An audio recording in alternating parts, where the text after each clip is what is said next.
the past 3 months, I've been working with Dr. Grossman on one of her current research projects exploring father-teen communication about dating, relationships, and sex. Earlier this year, her team conducted 43 interviews with fathers, 22 interviews with teens, and 16 with the second parent.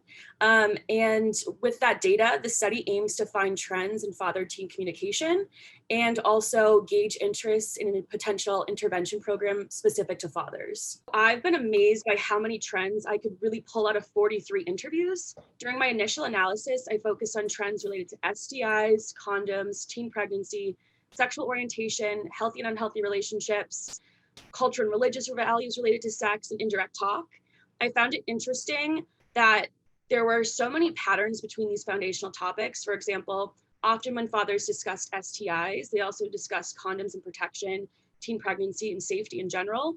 And outside these themes, I was pleasantly surprised by how many fathers talked about healthy and unhealthy relationships in their discourse, both about dating and sex. I also found that many fathers emphasized the role of current cultural trends, social media, and the internet in their discourse with their teens. And even some of these fathers mentioned that these are specific topics they hope to focus on in intervention programs.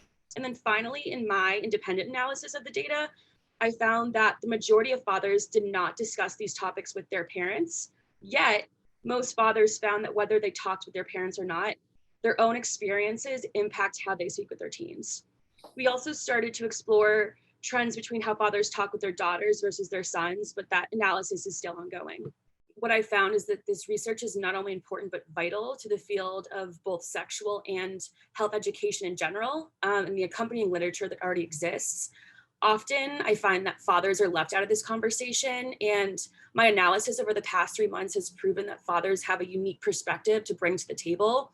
What initially drew me into Dr. Grossman's research was that this project specifically focused on fathers and creating an intervention program for that population. And again, in my data analysis, I found that many fathers share or want to share their past experiences with their teens, and some do so in the hope of, quote, breaking generational curses, which I find to be very powerful. And in the future, this data will be used to create a father intervention program, which many of the fathers supported.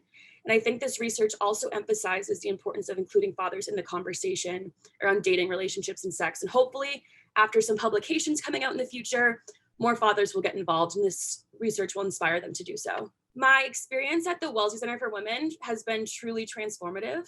Over the years, both through academic pursuits, my personal life, and working with the Boston Area Rape Crisis Center and Sexual Assault Awareness for Everyone, I have developed 4 main research interests: ADHD in women, trauma and PTSD, holistic health education, and interpersonal violence prevention.